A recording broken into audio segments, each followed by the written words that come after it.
Action. So today we're going to talk about audit sampling. Action. Okay, before I'm going to talk about this topic, what do you think about audit sampling? Audit sampling. Audit sampling is an audit procedure of a selection of the items within an account balance or class of transaction. Okay. Alright? Yes. Okay, so how about you then, sir? What do you think about this audit sampling? Okay, well, audit sampling is an issue that unqualified opinion where the financial statements contains materials that are misstated. Okay, thank you for that opinion. So, overall, the audit sampling has 7 things, which is the similarities and differences, ISA 500 audit evidence, ISA 530 audit sampling, and types of sampling risk, types of audit sampling, and 3 categories of statistical sampling, and the lastly is the advantages and disadvantages. Okay, there are 2 types of sampling, which are the statistical sampling and the non-statistical sampling. The similarities between them are to evaluate results, perform audit procedure, selection of sample, and lastly, design of sample.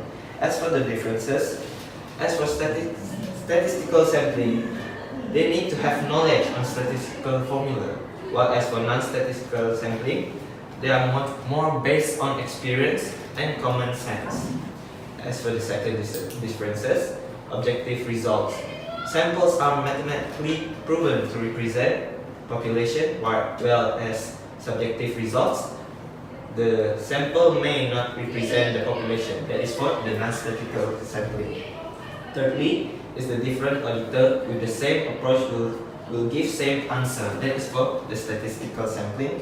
And as for non-statistical sampling, different auditor will have different approach, and as a result will give different answers.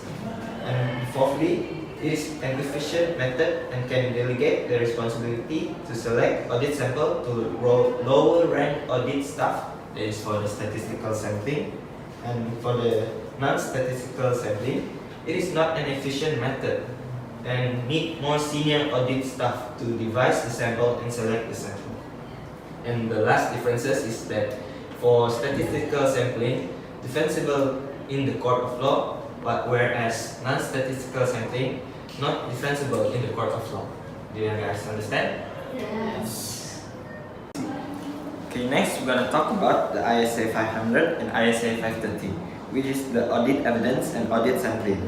Audit evidence is most likely the information which is sufficient and appropriate in finding the audit opinion. Next is the audit sampling. It is the application of audit process in finding the conclusion of population. And second is the opinion in audit report. And lastly, audit sampling consists of statistical and non-statistical approach. Okay. As for sampling risk consists of not equals to 100% examination, whereas the sampling risk is low, the sampling size is high. There are 2 types of sampling risk, which is compliance on test of control and substantive test.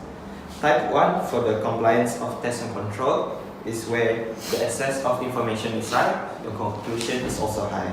As where for type 2, access is low, access of information is low, then your conclusion is also low. And as for the substantive test, type 1 is when you assume material but not, and type 2 is when you assume not material but it. Okay, the second one is the substantive test, where the type 1 you assume materiality but not, and type 2 is when you assume not materiality but it is yes. Another type of sampling risk is the non-sampling risk, which the factor may cause is conclusion not using sampling size, and it can't be mathematically measured, which will result in low risk planning and supervision. Okay, another one is the type of audit sampling. So for the type of audit sampling, there are 2, which are the non-statistical sampling and the statistical sampling.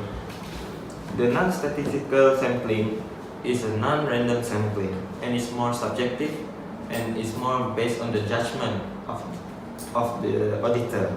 whereas the statistical sampling, the sampling is random, it is more to probability theory, and the group is smaller, and it is defendable.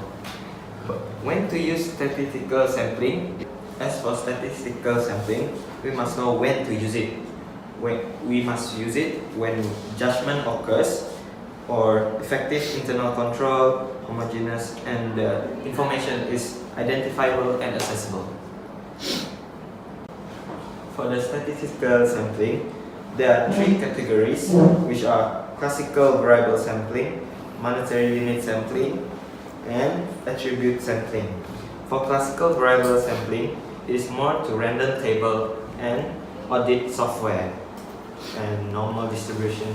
We use normal distribution theory, and for monetary unit sampling, it is used for testing for overstatement, for estimate misstatement, and to find conclusion in monetary amount. And as for attribute sampling, it is more to estimating the population based on specific and characteristic, and it is used to test of control. Okay, lastly is the advantages and disadvantages of statistical sampling and non-statistical sampling. For statistical sampling, the advantage is it is more efficient, sufficient, the quantity risk is lower, and relies on small sample and is defendable. As for its disadvantage, the cost for training is high, and the design and conduct sampling application is quite hard. Okay, for the non-statistical sampling, the advantages is low training cost and it's easier to be done. The procedure is more easier. And as for its disadvantages, litigation problem may occur and the training is more difficult. Okay, that is all.